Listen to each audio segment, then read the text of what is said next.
초막절이 8일 동안 지속이 되는데요. 오늘 본문에서는 초막절 절기 중에 이미 3, 4일이 지난 시기였습니다. 14절과 15절을 보시면 이미 명절의 중간이 되어 예수께서 성전에 올라가서 가르치시니 유대인들이 놀랍게 여겨 이르되 이 사람은 배우지 아니하였거늘 어떻게 그를 아느냐 하니. 보통 랍비들이 회당에서 가르칠 때 이렇게 가르칩니다. 랍비 B 또는 랍비 C의 이름으로 말합니다 라고 이렇게 가르치죠. 그런데 예수님은 그렇게 말씀하지 않으셨다라는 거예요. 그러니까 전통적인 형식도 따르지 않으면서 그 지혜나 학식이 매우 뛰어나서 놀라웠다라는 것이죠. 예수님은 구약의 말씀을 누구보다도 잘 아셨기 때문에 그 말씀의 원래 의미를 잘 풀어서 고스란히 유대인들에게 전달해 주었습니다. 그 속에 숨어져 있던 하나님의 나라의 이치를 깨닫고 또 사람들은 놀라워했죠. 그런데 유대인들은 그냥 거기까지였습니다. 말씀을 머리로만 깨달았을 뿐 그 이상의 의미를 두거나 그 말씀을 마음으로 받질 않았다라는 거예요. 예수님께서 하시는 말씀은 놀라웠지만 그들은 예수님을 의심했고 또 판단했습니다. 그런데 여러분, 이러한 모습이 또 우리의 모습은 아닌지 한번 살펴봤으면 좋겠습니다. 말씀을 듣고 머리로 이해한 말씀을 가슴으로 끌어내리는 역할은 바로 우리가 해야 합니다. 말씀은 머리로 받는 것이 아니라 바로 마음으로 받는 것이죠. 우리는 말씀에 대한 그런 몸부림이 있어야 합니다. 말씀을 듣고 마음으로 받으며 몸으로 실천하는 그런 노력이 우리에게 있어야 한다는 것이죠. 순간순간의 죄악의 손길이 날마다 우리를 유혹하고 있기 때문입니다.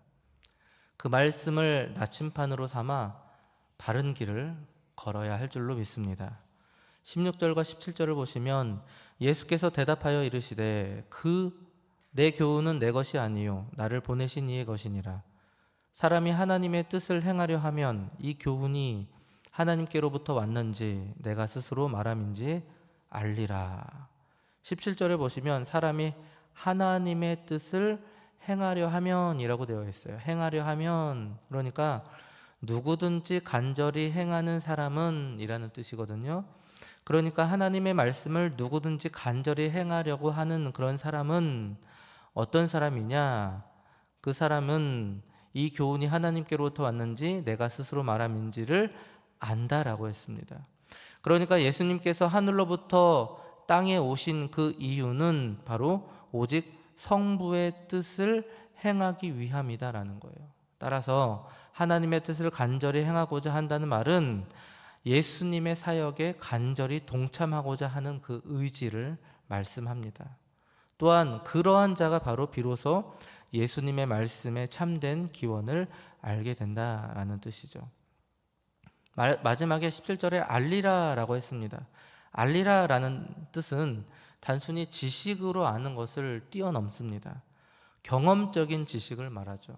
우리가 어떤 무엇인가를 배울 때 그냥 머리로 듣고 이해할 때가 많습니다. 이것을 가르칠 때 이렇게 하면 이렇게 됩니다. 한번 해보십시오. 알겠습니다 하고 그냥 넘어가요. 넘어가서 다음날 해보면은 또 안 될 때가 많이 있어요. 그런데 이것을 듣고 바로 그 자리에서 행하고 또 한 5분 있다가 또 행하고 나면 바로 그것이 바로 나의 것이 될 때가 많이 있습니다.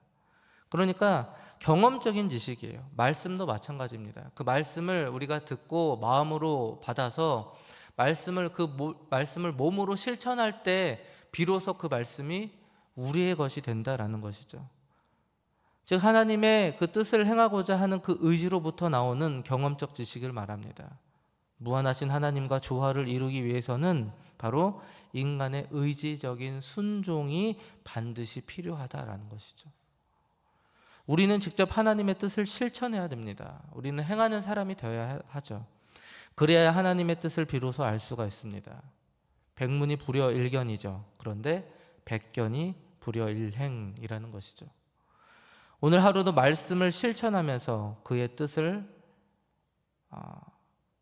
뜻에 살아가는 저와 우리 모든 우리 성도님들 되시기 바랍니다. 18절을 보시면 스스로 말하는 자는 자기 영광만 구하되 보내신 이의 영광을 구하는 자는 참되니 그 속에 불의가 없느니라. 보내신 이의 영광을 구하는 자가 바로 예수님이시죠. 즉 예수님께서는 하나님의 영광만을 구하는 자입니다. 하나님의 영광만을 구하는 것, 이 점이 바로 그분의 사역의 최종 목적이라는 거예요. 반면에 유대 이 지도자들은 하나님의 영광을 구하기는커녕 자신의 영광을 구하는 자들이었어요.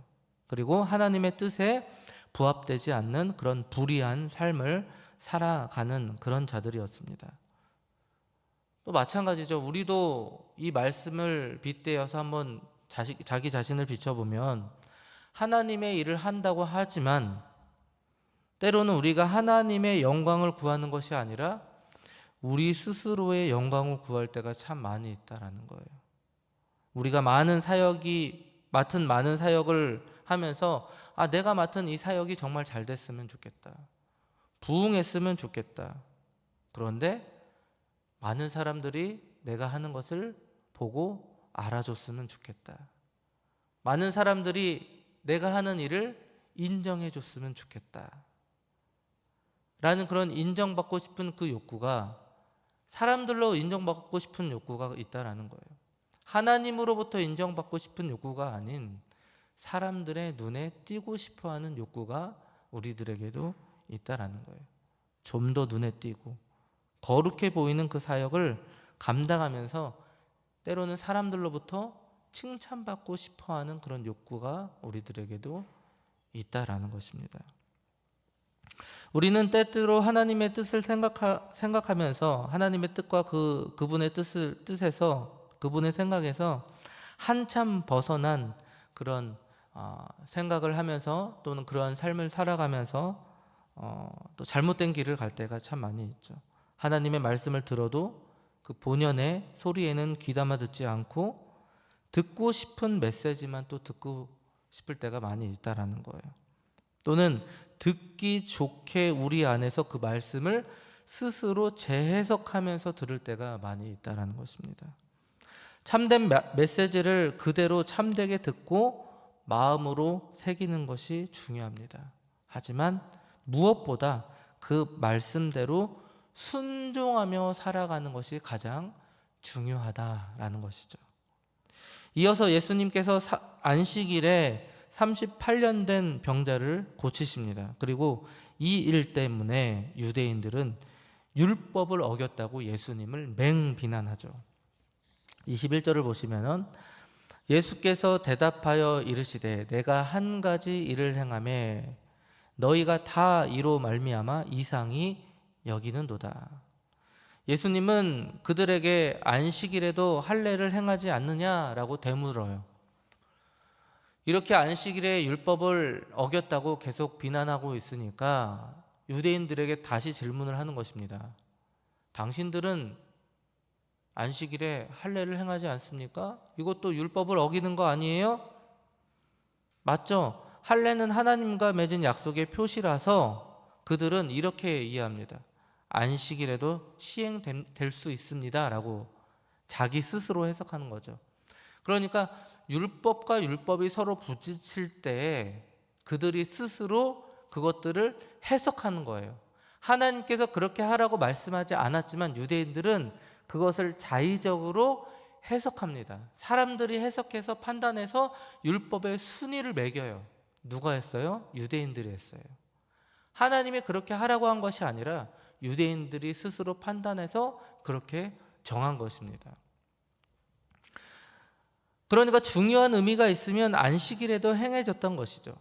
그래서 예수님은 이 병자를 고치는 일도 율법을 어긴 것이 아니다. 너희들도 그렇게 하는데 왜 내가 율법을 어겼느냐? 이렇게 예수님께서 대묻고 계신 것이죠. 그러니까 겉모습이나 형식으로만 말씀을 따지면 안 된다. 이렇게 예수님이 대묻고 계셨던 것입니다. 마지막 22절부터 24절을 보시겠습니다.